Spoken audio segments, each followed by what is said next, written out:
Assalamualaikum warahmatullahi wabarakatuh. Perkenalkan, nama saya Mahmudi. Hari ini saya akan menjelaskan dan berbagi materi terkait dengan pengenalan P5 kepada siswa-siswi SMP yang akan melaksanakan kegiatan P5 di sekolahan. Jadi seperti kita ketahui bahwasanya untuk pertama kali penerapan P5 ini kita harus mensosialisasikan terlebih dahulu terkait apa itu P5 kepada siswa, agar nantinya setiap siswa itu dapat mengerti proyek yang mereka lakukan dan tujuan yang akan dicapai, seperti itu. Nah, di sini saya sudah membuatkan materi tentang topik proyek penguatan profil pelajar Pancasila. Seperti itu. Baik, kita akan lanjut. Nah, di sini definisi dari proyek penguatan profil pelajar Pancasila sendiri yaitu merupakan kegiatan di luar interkurikuler maupun ekstrakurikuler, yaitu merupakan bagian sendiri yang terdapat 3 pokok bagian dari pembelajaran di kurikulum Merdeka yang berbasis proyek dirancang untuk memuatkan upaya pencapaian kompetensi dan karakter sesuai dengan profil pelajar Pancasila yang disusun berdasarkan standar kompetensi lulusan yang dirancang oleh guru di masing-masing sekolahan. Seperti yang saya katakan tadi, proyek ini merupakan proyek terpisah dari pembelajaran intrakurikuler maupun ekstrakurikuler, karena ini merupakan bagian dari pembelajaran kurikulum Merdeka. Itu. Selanjutnya, tujuan dari profil pelajar Pancasila. Yang pertama yaitu membentuk SDM yang unggul. Nah, unggul di sini baik itu sebagai unggul akademik maupun non akademik. Jadi tujuan utama adalah menciptakan siswa yang dapat unggul di berbagai bidang. Selanjutnya, selain siswa tersebut unggul di akademik maupun non akademik, siswa juga harus menerapkan perilaku dan kesehariannya berkarakter Pancasila, karena sesuai tujuan pertama awal tadi, yaitu kita akan menciptakan siswa atau peserta didik yang berprofil sebagai pelajar Pancasila. Oleh karena itu, P5 merupakan bagian dari pembelajaran yang terdapat di kurikulum Merdeka. Selanjutnya, penerapan profil pelajar Pancasila di sekolah.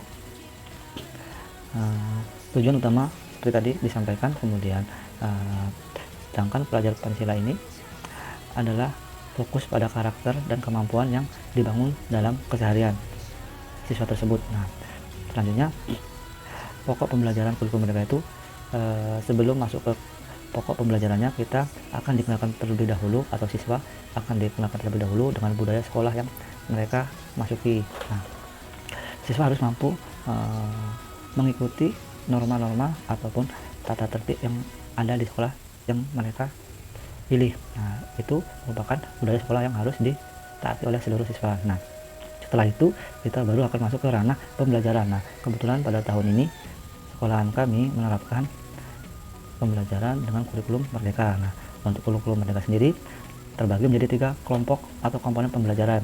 Yang pertama adalah intrakurikuler, yaitu muatan pembelajaran kegiatan atau pengalaman belajar, itu yang biasanya kita terapkan sehari-hari di dalam kelas, baik itu teori maupun praktek, itu yang dinamakan intrakurikuler. Kemudian ada juga ekstrakurikuler, yaitu kegiatan untuk mengembangkan bakat dan minat siswa. Nah, biasanya ekstrakurikuler ini kalau di SMP berada pada jam pengembangan diri.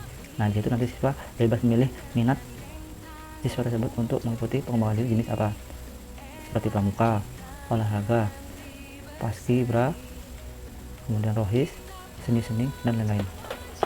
Dan komponen ketiga atau kelompok ketiga yaitu pembelajaran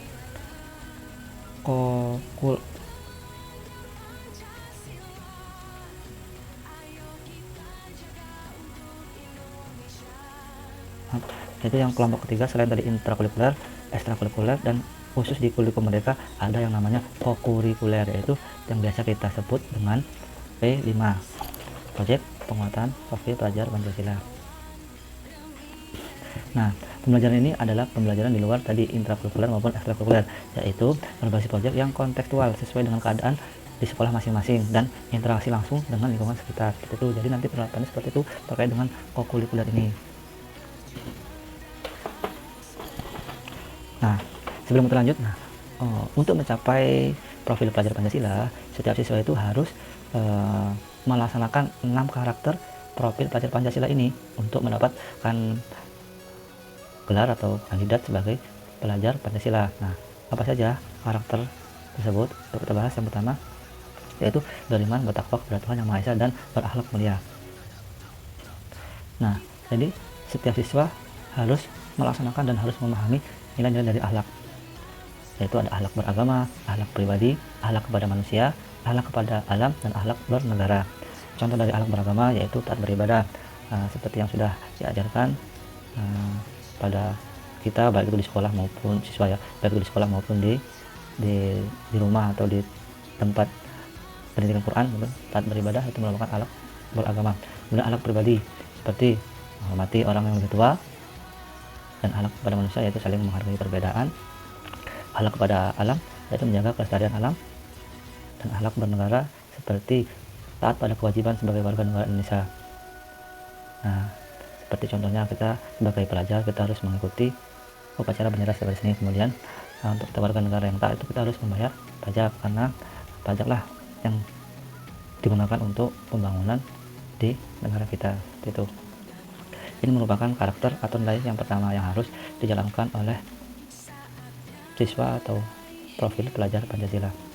Karakter kedua yaitu ada mandiri.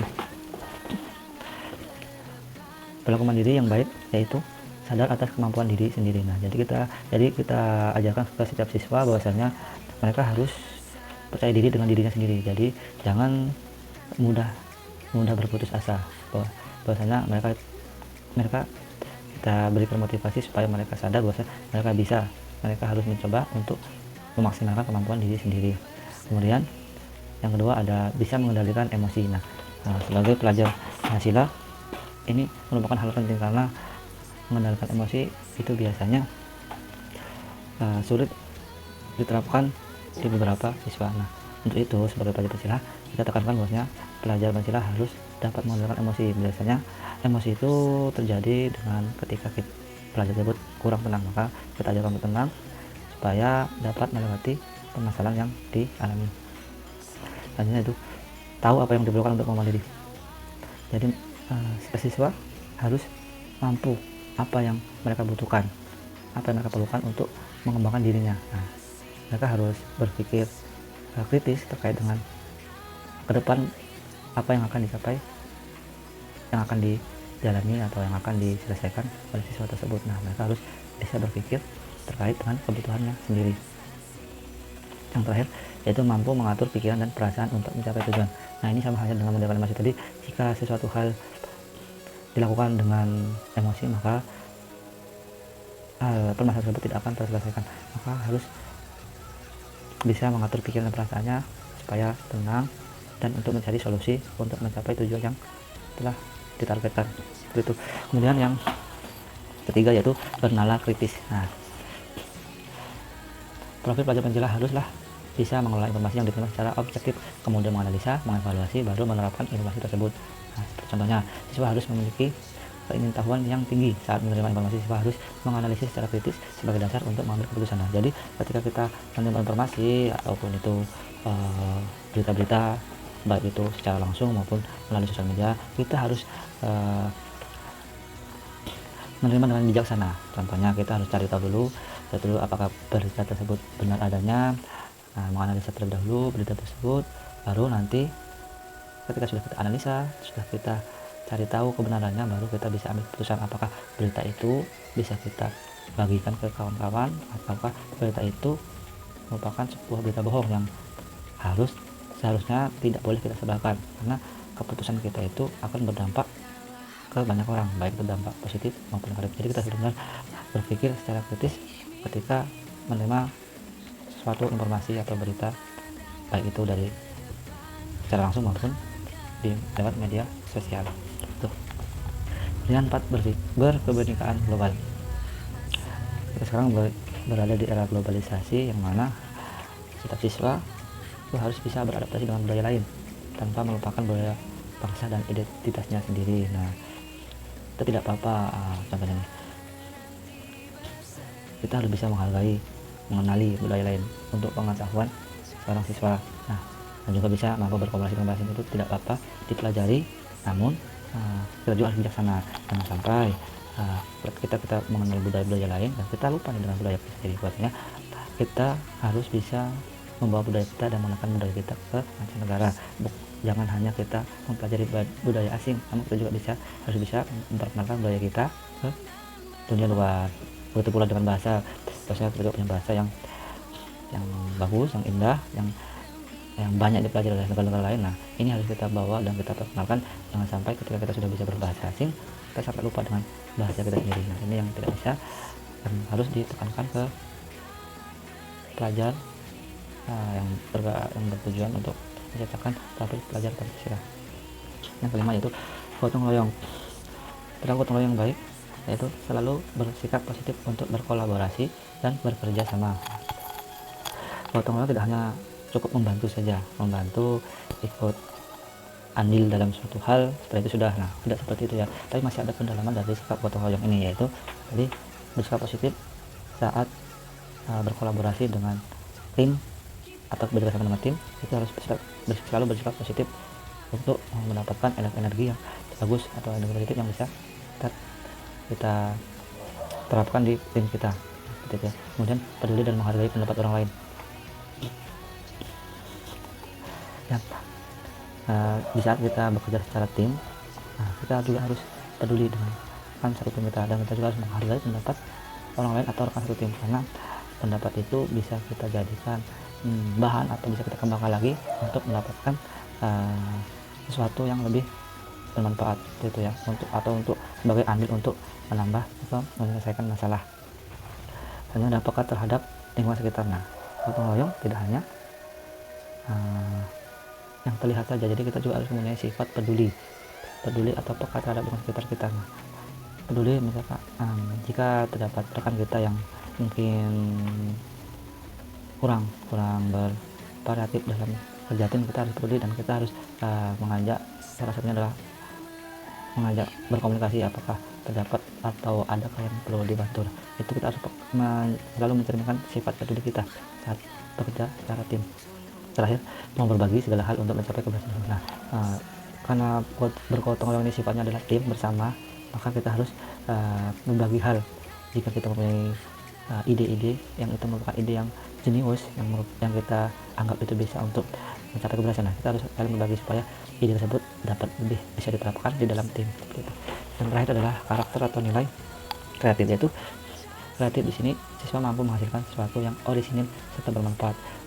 Siswa dapat menciptakan produk atau ide atau gagasan yang sifatnya original serta bisa bermanfaat untuk orang banyak, gitu ya. Seperti pendalamannya itu tidak malu mengeluarkan ide-ide baru. Nah, jadi sekiranya kita punya ide-ide atau gagasan yang itu kita anggap itu luar biasa atau itu mampu mencapai tujuan nantinya, kita tidak perlu malu mengutarakannya ke publik atau ke orang yang kita anggap mampu mendalaminya. Nah, karena itu merupakan suatu gagasan yang bagus untuk memajukan tujuan yang atau menjelaskan masalah yang dihadapi. Itu artinya adalah bisa menghasilkan sebuah karya yang bermanfaat untuk sekitarnya.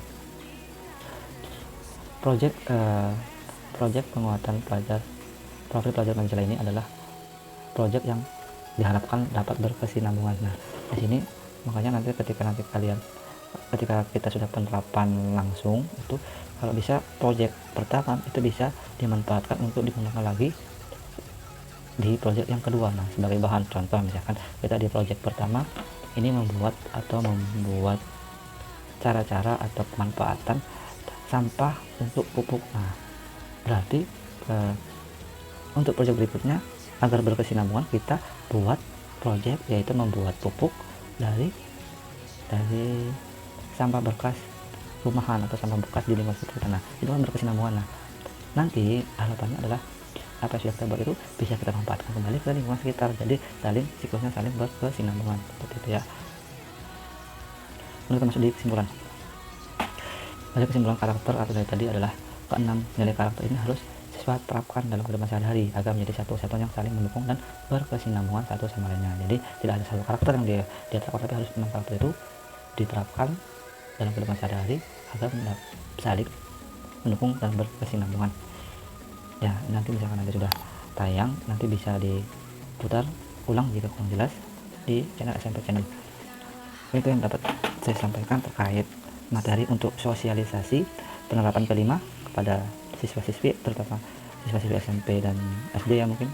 Nah, supaya menjadi gambaran Bapak Ibu guru semuanya untuk dapat menjelaskan ke siswa-siswinya. Demikian yang dapat saya sampaikan. Saya akhiri. Wassalamualaikum warahmatullahi wabarakatuh.